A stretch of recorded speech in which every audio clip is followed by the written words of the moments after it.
فضا میں پرواز کرتے ہوئے گن شپ ہیلی کاپٹرز پر نہ صرف ہیوی مشین گنیں نصب تھیں بلکہ راکٹ اور گولے بھی برسائے جا سکتے تھے، لیکن ہم پیچھے ہٹنے والے نہیں تھے۔ اس وقت میں کمانڈر عثمان کے ساتھ ہی تھا۔ اس نے مجھ سے مشورہ کیا۔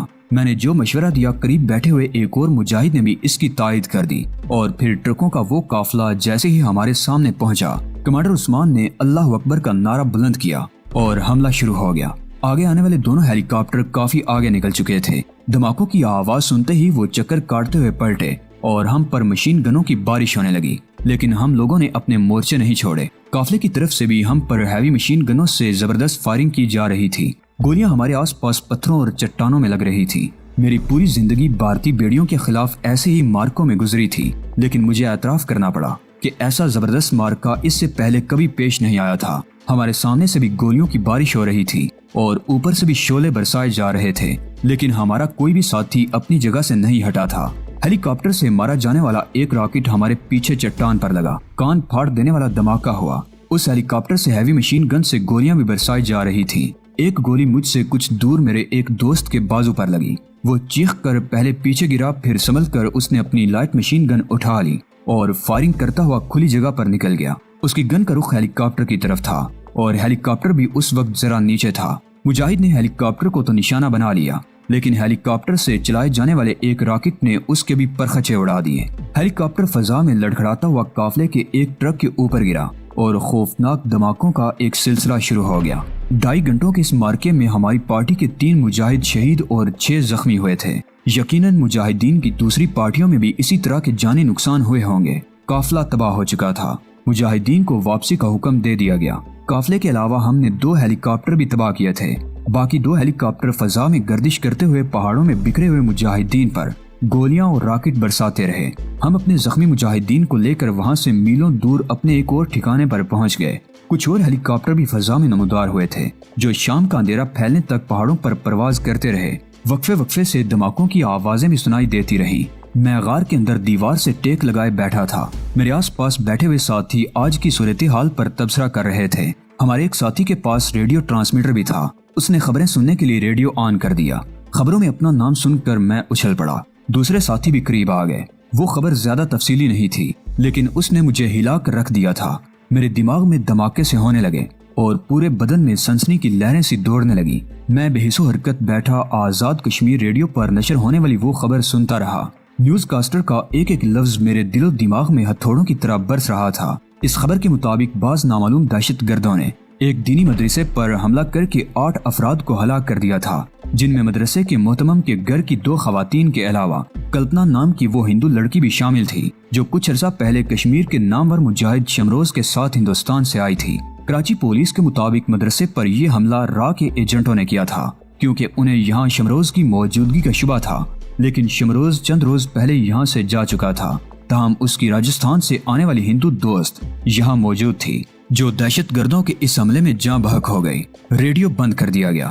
غار میں موجود تمام مجاہدین میرے گرد جمع ہو گئے اور مجھ سے اظہار ہمدردی کرنے لگے۔ اس رات میں ایک لمحے کو بھی نہیں سو سکا تھا۔ کلپنا کا چہرہ بار بار میری نظروں کے سامنے گھوم جاتا۔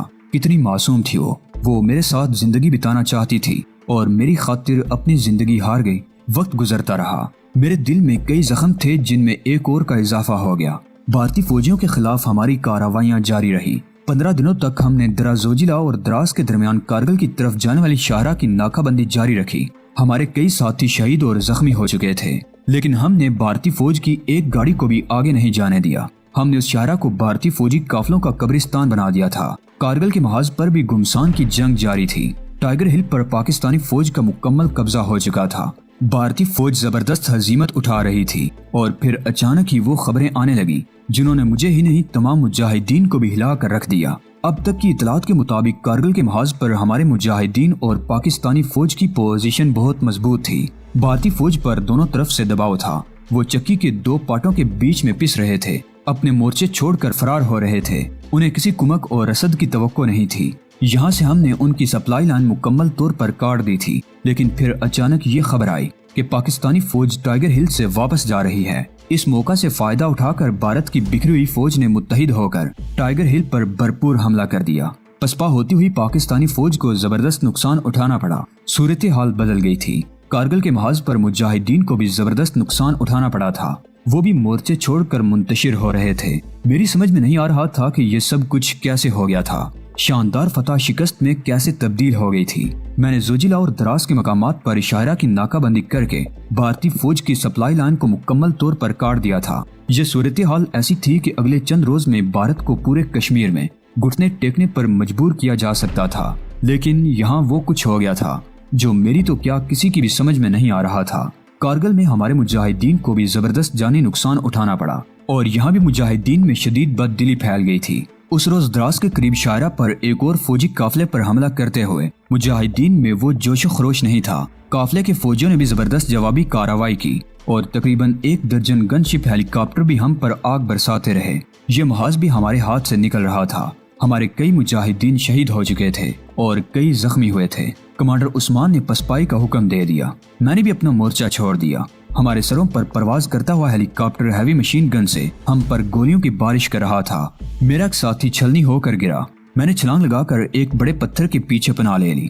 ہیلی کاپٹر کچھ آگے نکل گیا تھا۔ میں نے اپنے شہید ساتھی کی طرف دیکھا، اس کے پاس لائٹ مشین گن تھی جو اس کے قریب ہی پڑی تھی، گن میں بیلٹ بھی لگا ہوا تھا۔ میں نے دوڑ کر لائٹ مشین گن اٹھا لی اور پتھر کے پیچھے دبک گیا۔ ہیلی کاپٹر واپس آ رہا تھا، اس وقت وہ بہت نیچے تھا، شاید پائلٹ ضرورت سے زیادہ خود اعتمادی کا شکار ہو گیا تھا۔ اس کا خیال تھا کہ ہم نے مورچے چھوڑ دیے ہیں تو ہمارے حوصلے بھی ہمارا ساتھ چھوڑ گئے ہوں گے۔ ہیلی کاپٹر بہت نیچے آ گیا، اس کا پائلٹ اب مجھے صاف نظر آ رہا تھا۔ ہیلی کاپٹر میں لگی ہوئی گن مسلسل گولیاں برسا رہی تھی۔ میں اچانک ہی لائٹ مشین گن سنبھالے پتھر کی آڑ سے نکلا اور ٹرائگر دبا دیا۔ میری یہ محنت رائگاں نہیں گئی، کم از کم 2 گولیاں کاکپٹ کا شیشہ توڑتی ہوئی پائلٹ کو لگی، ایک پہلو میں اور دوسری گردن میں۔ پائلٹ اپنی سیٹ پر اوندا ہو گیا اور ہیلی کاپٹر کٹی ہوئی پتنگ کی طرح فضا میں لہرانے لگا اور ٹھیک اسی لمحے ہیلی کاپٹر کی مشین گن کا رخ میری طرف ہو گیا۔ مجھے یوں لگا جیسے میرے جسم کے مختلف حصوں میں انگارے بھر گئے ہوں۔ میں چیخ کر لہراتا ہوا گرا، اس کے ساتھ ہی میں نے ایک اور زوردار دھماکے کی آواز سنی۔ میری آنکھوں کے سامنے تاریکی چھانے لگی اور پھر میں نے ایک آدمی کو اپنے اوپر جھکتے ہوئے محسوس کیا۔ میں نے آنکھیں کھول کر دیکھا، وہ کمانڈر عثمان تھا۔ میں نے آنکھیں بند کر لی، اس کے بعد مجھے کچھ یاد نہیں رہا۔ اس واقعے کو 6 مہینے گزر چکے ہیں اور شاید وہ میری زندگی کا آخری معرکہ تھا۔ میں آزاد کشمیر کے ایک ہسپتال میں مفلوج پڑا ہوں۔ مجھے نہیں معلوم کہ میرے مجاہد ساتھی مجھے یہاں تک کس طرح لائے تھے، لیکن انہوں نے مجھ پر بڑا احسان کیا کہ اپنی زندگیاں خطرے میں ڈال کر میری زندگی بچانے کے لیے مجھے یہاں تک لے آئے۔ میری زندگی تو بچ گئی، لیکن میں اس قابل نہیں رہا کہ اپنی جگہ سے حرکت کر سکوں۔ میری دائیں ٹانگ اور بایاں بازو کندھے کے قریب سے کاٹ دیا گیا ہے۔ میرے دائیں ہاتھ پر بھی گولی لگی تھی، لیکن وہ زخم اتنا خطرناک نہیں تھا کہ وہ ہاتھ بھی کاٹنا پڑتا۔ میرا یہ ہاتھ بھی خاصا کمزور ہو گیا ہے، اس میں اتنی سکت نہیں کہ رائفل اٹھا سکوں، لیکن میں مایوس نہیں ہوں، اب بھی پرعزم ہوں اور اس وقت کا انتظار کر رہا ہوں کہ رائفل اٹھا کر دشمن کے سینے چھلنی کر سکوں۔ میں آزاد کشمیر کے اس شہر یا ہسپتال کا نام نہیں بتاؤں گا جہاں میں زیر علاج ہوں۔ میرے صرف چند ہی مجاہد دوست جانتے ہیں کہ میں کہاں ہوں۔